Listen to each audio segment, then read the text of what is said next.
So the state of Indiana has a definition for high ability students, and the way the state of Indiana defines high ability students are those students who perform at, or they show the potential for performing at, an outstanding level of accomplishment, at least in one way or maybe multiple ways when they're compared to other students of the same age, same experience, same environment.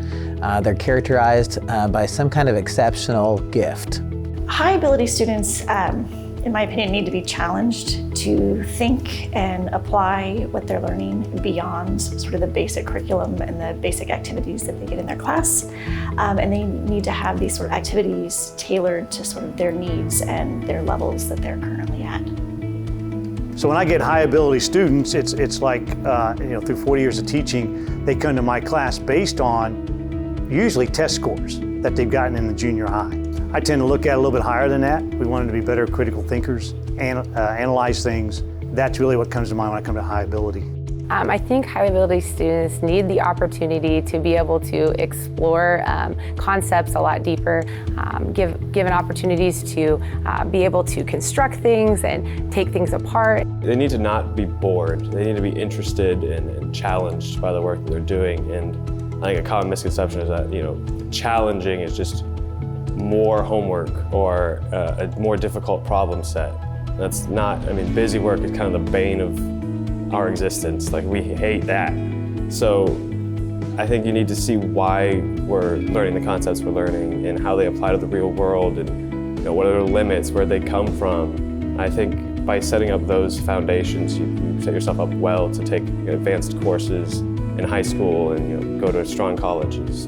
We talk so much these days about individualizing instruction and meeting kids where they're at, but sometimes high ability students really get left out of that conversation because they do have needs that also need to be met, and if we're not addressing those things, I think it's really easy for those kids to get kind of disillusioned with school. So we really need to be offering those opportunities for them to be challenged, both in terms of content, but also in terms of teaching those soft skills, persistence, teamwork, cooperation, all of those kind of things that are going to help those students meet their goals. It's amazing how a first grader can come in here and say, everything is easy.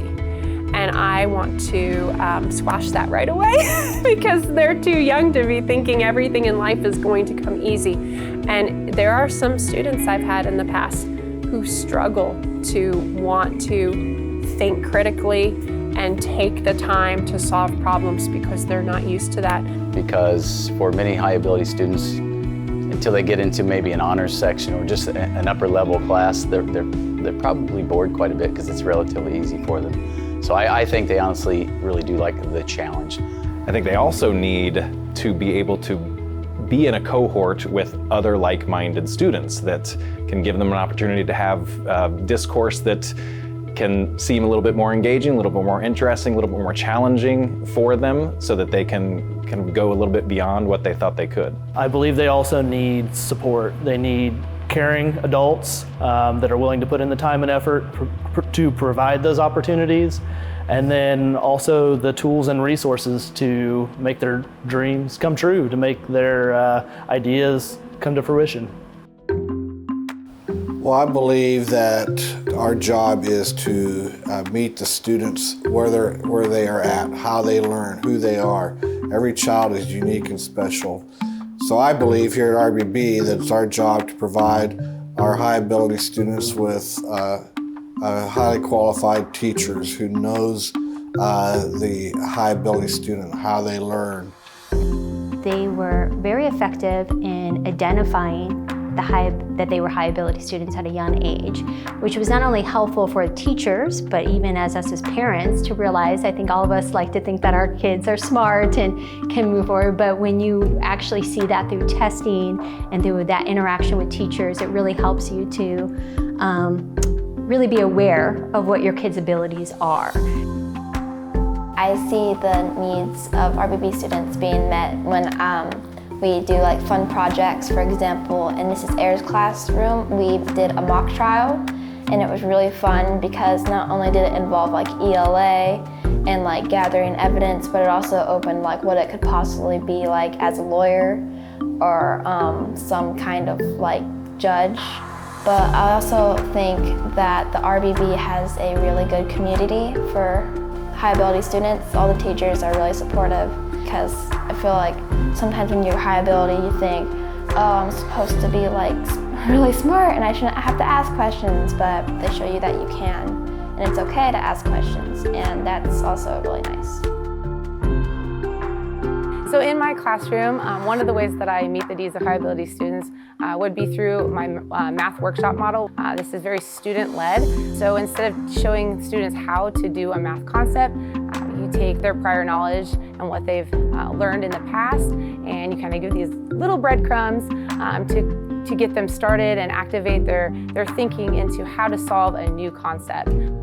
So in first grade, we were working a lot with division. She challenged us to make a board game that involved using the fractions and division, but making it still fun for the people to play, but challenging for their math skills.